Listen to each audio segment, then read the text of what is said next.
시편 119편 57절에서 72절 말씀입니다. 주님, 주님은 나의 분깃, 내가 주님의 말씀을 지키겠습니다. 내가 온 마음을 다하여서 주님께 간구하니 주님께서 약속하신 대로 내게 은혜를 베풀어 주십시오. 내가 발걸음을 돌려 주님의 증거를 따라갑니다. 내가 주저하지 않고 서둘러 주님의 계명을 지키겠습니다. 악인들이 나를 줄로 얽어매어도 나는 주님의 법을 잊지 않습니다. 한밤중이라도 주님의 의로운 규례들이 생각나면 벌떡 일어나서 주님께 감사를 드립니다. 주님을 경외하는 사람이면 누구에게나 나는 친구가 됩니다. 주님의 법도를 지키는 사람이면 누구에게나 나는 친구가 됩니다. 주님, 주님의 인자하심이 온 땅에 가득합니다. 주님의 율례를 나에게 가르쳐 주십시오. 주님, 주님께서 약속하신 대로 주님께서는 주님의 종인 나를 잘 대해 주셨습니다. 내가 주님의 계명을 따르니 올바른 통찰력과 지식을 주십시오. 내가 고난을 당하기 전까지는 잘못된 길을 걸었으나 이제는 주님의 말씀을 지킵니다. 선하신 주님, 너그러우신 주님, 주님의 율례들을 내게 가르쳐 주십시오. 오만한 자들이 거짓으로 내 명예를 훼손하였지만 나는 온 정성을 기울여서 주님의 법도를 지키겠습니다. 그들의 마음은 무뎌 분별력을 잃었으나 나는 주님의 법을 즐거워합니다. 고난을 당한 것이 내게는 오히려 유익하게 되었습니다. 그 고난 때문에 나는 주님의 율례를 배웠습니다. 주님께서 나에게 친히 일러주신 그 법이 천만 금은보다 더 귀합니다. 하나님께 순종하기에 적합한 환경이 따로 존재하는 것은 아닙니다. 믿음의 사람은 어떤 상황에서도 순종하며 그 가운데에서 하나님의 도우심과 채우심을 체험하지만 믿음으로 바로 서지 못한 사람은 자신이 처한 상황이 좋든지 나쁘든지 늘 불평을 늘어놓으며 세상을 부러워하며 살아가기 마련입니다. 우리는 본문을 통해 말씀의 능력으로 고난을 극복할 뿐만 아니라 오히려 고난을 즐거워하는 수준에까지 이르는 시인을 볼 수 있습니다. 이 땅에서 시인이 경험하는 현실은 마치 악인들의 줄이 두루 얽힌 상황과도 같습니다. 우리도 살아가다 보면 악한 자들로부터 위협을 당하거나 벗어날 수 없는 공경에 처하곤 합니다. 또 시인이 노래하듯이 캄캄한 밤중에 있는 것 같기도 합니다. 그럼에도 시인은 주님의 법을 잊지 않고 그 규례들이 감사하다고 고백하며 오직 주님의 법도를 지키는 사람들의 친구가 되겠노라고 다짐하고 있습니다. 아무리 세상이 죄와 불의로 가득해 보여도 믿음의 눈을 들어보면 세상은 하나님의 인자로 가득하며 하나님의 법에 의해 다스려지고 있습니다. 아무리 악인들이 득세하는 어두운 밤길을 걸어간다 하더라도 하나님의 말씀은 우리가 행할 길을 알려주는 빛이 됩니다. 이러한 하나님의 은혜의 근거에서 시인은 하나님께 간구하고 있습니다. 그에게는 하나님께 간구하는 근거가 있었습니다. 자신은 하나님의 말씀대로 살았다고 그렇게 고백하며 은혜를 베풀어 달라고 기도하고 있습니다. 그가 하나님께 요청한 것은 물질의 복이 아닙니다. 물론 재물과 은혜를 모두 하나님께 기도할 수 있습니다. 하지만 기도에는 반드시 하나님께 은혜를 구하는 내용이 있기 마련입니다. 우리 기도가 복만 구하고 끝난다면 그 기도는 하나님을 알지 못하는 이방인이 중언부언하는 기도와 차이가 없을 것입니다. 시인은 하나님이 자기 분깃이라고 고백합니다. 분깃이란 이스라엘 백성이 가나안 정복 후에 할당받은 땅을 의미합니다. 그런데 레위인은 땅이 아니라 성소를 분깃으로 받았습니다. 레위인의 모습을 통해 이스라엘 백성은 이 땅이 아니라 하늘에 속한 영원한 약속의 땅에 대해 알고 그것을 믿고 소망할 수 있었습니다. 시인도 이 세상의 땅이 아니라 이후에 주어질 영원한 약속의 땅을 바라보며 오직 주님의 말씀을 지키고 주님께 간구한다고 고백하며 하나님의 은혜를 기대한 것입니다. 우리는 어떻게 하나님의 은혜를 받을 수 있을까요? 시인은 주님의 증거를 따라 죄를 떠나 하나님께로 돌아왔습니다. 하나님께 은혜를 받을 수 있는 가장 기초적이고 중요한 조건이 있습니다. 그것은 죄로부터 떠나는 것입니다.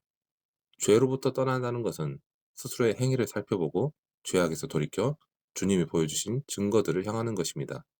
자신을 돌아보는 것만으로 쉽게 알 수 있는 사실이 하나 있습니다. 우리에게는 스스로를 구원할 수 있는 어떤 능력도 자격도 없다는 것입니다. 우리의 유일한 소망은 하나님께 돌아가는 것입니다. 시인은 하나님의 법을 지킬 때 망설이지 않았습니다. 야고보서를 보면 두 마음이 등장합니다.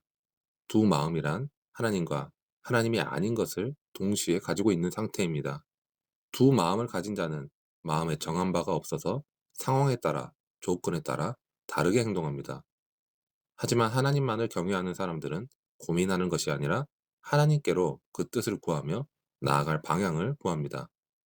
그렇게 무엇이 진리이며 무엇이 하나님의 뜻인지, 내가 지금 해야 할 일이 무엇인지 명확하게 알고 나아가게 됩니다. 그렇기 때문에 하나님과 함께하는 사람은 기나긴 기도의 시간이 있지만 그의 결정은 매우 신속해 보이고 행동하기를 미루지 않는 것으로 보입니다. 이제 시인은 결심합니다. 감사하기로 결심하고 주님을 경외하는 자들과 친구가 되어 함께하겠다고 결심합니다. 우리는 사람마다 좋아하는 사람이나 친구를 둘 때 적용하는 기준이 있습니다. 외모나 학식, 그가 가진 부의 정도나 비슷한 감성과 같은 것들로 적용하는 기준들이 있습니다. 하지만 시인은 이제 하나님을 경외하고 주님의 도를 따르는 사람들과 함께하겠다고 선언하고 있습니다. 이제 다른 조건들은 모두 사라진 것입니다. 예수 그리스도의 피는 심지어 원수된 것까지도 소멸하시어 가깝게 하셨기 때문입니다. 시인은 상당히 힘든 고난을 겪었거나 그런 고난 가운데 있는 것이 분명합니다. 그런데 놀랍게도 그는 하나님이 말씀대로 자신에게 잘 대해 주셨다라고 고백합니다. 시인에게 고난은 하나님의 선물이었습니다. 고난 덕분에 잘못 행하던 길에서 떠나 말씀을 배우고 말씀을 믿고 지킬 수 있었다는 것입니다.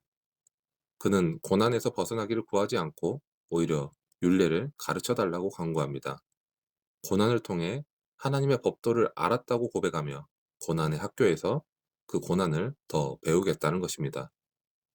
우리는 이런 모습을 보며 하나님의 말씀이 얼마나 큰 가치를 가지는지 깨달을 수 있습니다. 앞에서 악인의 줄에 얽혔다고 고백했던 시인은 이번에는 교만한 자들에게 공격을 당하고 있습니다. 그 마음이 살쪄서 기름덩이 같다라는 표현을 보아 교만한 자들이란 아마도 돈의 힘으로 모든 것을 할 수 있다고 생각하는 부자들을 의미하는 것으로 보입니다. 그러나 시인은 하나님의 법을 지키고 즐거워하며 오히려 고난이 유익했다고 고백하면서 천만 금은보다 주님의 입의 법이 더 좋다고 고백합니다. 이것은 사람이 떡으로만 사는 것이 아니요 여호와의 입에서 나오는 모든 말씀으로 산다라는 신명기 8장 3절의 말씀을 반영한 노래이기도 합니다. 우리를 살게 하는 것은 세상의 재물이 아니라 세상의 그 어떠한 것이 아니라 하나님의 말씀입니다. 고난이 없으면 우리는 하나님과 하나님의 말씀을 사랑하지 않을지도 모릅니다. 말씀 자체를 기뻐하고 그것을 따르려는 마음은 고난을 통하지 않으면 얻을 수 없을지도 모릅니다. 고난은 이 세상과 나의 생명의 유한함을 깨닫는 계기가 됩니다. 지금 이 순간도 너무나 견디기 힘든 고난 가운데 있으신 분이 계실 수도 있습니다. 이 고난이 너무나 힘들어서 외면하고 싶고 거부하고 싶을 때가 한두 번이 아닐 수도 있습니다. 하지만 여러분, 하나님께서 함께 하시고 나를 이끌어 오셨던 지나간 고난을 다시 생각해 보시면 어떠신가요? 이미 답을 알고 있지만 그 답은 여전히 우리에게는 고통과 두려움 그리고 거부감으로 다가옵니다. 그렇기 때문에 더욱 하나님을 바라보시기 바랍니다. 우리의 아버지께 자신의 심정을 다 토해내시기 바랍니다. 하지만 고난으로부터 벗어나는 방법은 반격하는 것이 아니라 주님을 더 깊이 알아가는 것입니다. 오히려 고난의 시간에 주님의 말씀을 배우고 그 말씀을 지키면서 하나님과 온전히 독대하며 그 뜻을 알아가며 동행할 수 있습니다. 하나님은 자격 없는 죄인들을 사랑하시고 대속함을 통해 의롭다 인정하시고 그들을 구원하셨습니다. 하지만 하나님의 사람들은 구원만 받는 신앙, 외적인 풍성함만을 구하는 신앙에 머물지 않습니다. 역사하시는 성령 하나님께서는 죄에서 떠나 은혜를 구하는 성도를 인도하시고 그의 기도에 응답하십니다. 하나님의 은혜를 사모하고 간구하시기 바랍니다. 하나님의 뜻대로 구하는 기도는 반드시 응답받습니다. 천국을 향하는 성도는 세상 사람들이 가장 귀하게 여기는 것들을 배설물처럼 여기고 영생을 위하여 하나님의 진리를 추구하게 됩니다. 고난을 통해 영적으로 더 성숙해지기 때문에 오히려 고난을 즐거워하기도 합니다. 이 땅의 삶이 끝이라고 생각하는 하나님을 모르는 사람들과는 다르게 영원한 천국을 향하여 거룩한 길로 나아가는 광약교회 성도님들 되기를 축원합니다.